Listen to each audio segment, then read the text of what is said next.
Dimanche dès l'aube, à l'heure où blanchit la campagne, de très nombreux juifs séfarades se dirigeront vers la synagogue pour y débuter la récitation des Selichot, ces prières où nous implorons tous les matins jusqu'à Kippour le pardon céleste pour nos erreurs de l'année passée, afin de mériter d'être inscrits définitivement dans le livre de la vie, le jour du grand pardon. Ces Selichot sont la première recommandation du Shulchan Aruch dans sa présentation des lois des grandes fêtes de Rosh Hashanah et de Kippour, car nous savons que cette période, qui s'étend depuis le premier Elul jusqu'au 10 Tishri, jour de Kippour, correspond aux 40 jours où Moshe est remonté au mont Sinaï pour y recevoir les deuxièmes tables de la loi, époque favorable au pardon et au repentir, à l'image de ce deuxième don de la Torah qui venait réparer la faute du veau d'or et le bris des premières tables. Même si les Ashkénazes ne commencent les Slichot qu'à partir de la semaine de Rosh Hashanah, Rabbi Moshe Isserles, le législateur ashkénaze, nous ordonne de sonner du chauffard tous les matins depuis le premier Elul pour rappeler l'imminence des jours de jugement. Et le Mishnah Berurah rapporte l'usage de réciter le psaume 27, le David Hashemori, où David déclare que pendant cette période, Dieu est notre lumière et notre sauveur. Et le Mishnah Berurah recommande aussi la lecture quotidienne de 10 autres psaumes.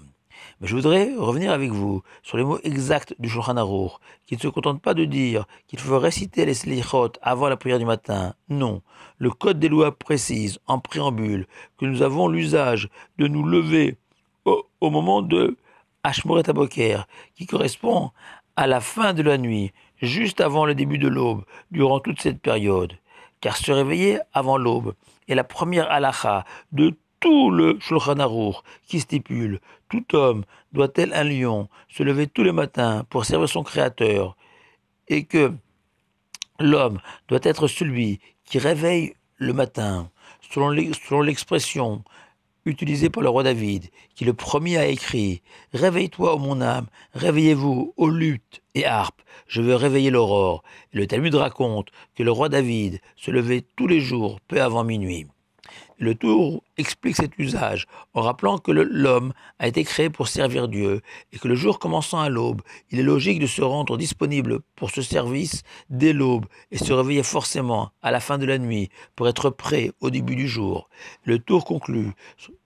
sur le conseil 100 fois répété, mais qu'il n'est jamais inutile d'entendre à nouveau. Même si en hiver le froid peut nous rebuter et nous pousser à rester bien au chaud dans son lit, ou bien en été, où on se couche plus tard, le sentiment de fatigue peut nous empêcher de nous lever tôt. Il convient de s'imaginer que si nous avions un rendez-vous avec un roi,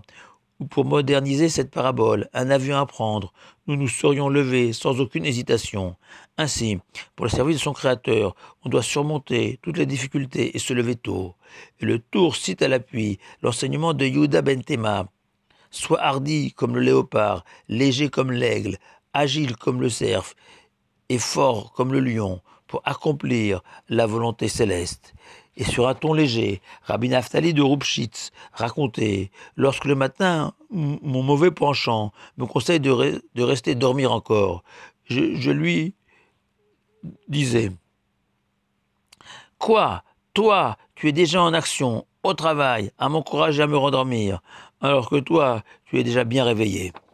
Et le Maharal rajoute que l'envie et le plaisir de dormir le matin sont très forts et que se vaincre dans ces moments où l'âme est totalement inactive constitue une très belle victoire sur soi-même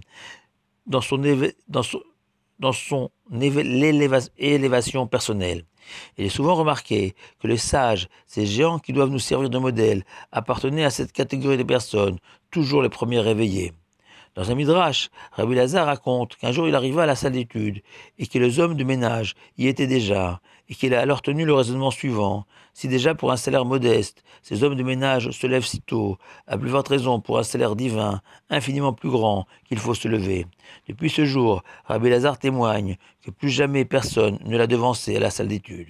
Le Shlach Kadosh voit dans ce réveil avant l'aube une dimension kabbalistique, de lier dans la prière la fin de la nuit et le début du jour, la nuit symbolisant l'exil et le jour la délivrance, et que l'homme se doit d'être réveillé pour participer activement par ses prières ou son étude à l'avènement de l'ère messianique.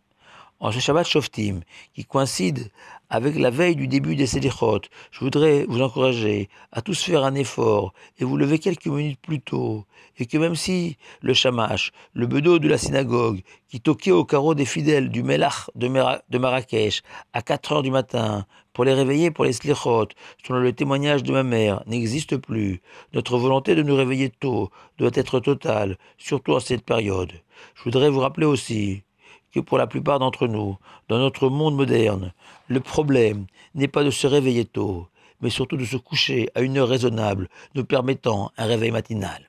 Dans le poème cité en introduction à ces 3 minutes, Victor Hugo se levait à l'heure où blanchit la campagne pour se rendre sur la tombe de sa propre fille morte. Le judaïsme, lui, nous exhorte, au moment où blanchit la campagne, à ressusciter un mort, car un homme endormi est un peu un homme mort, selon nos sages. Le réveiller, c'est lui redonner la vie. Shabbat Shalom à vous tous.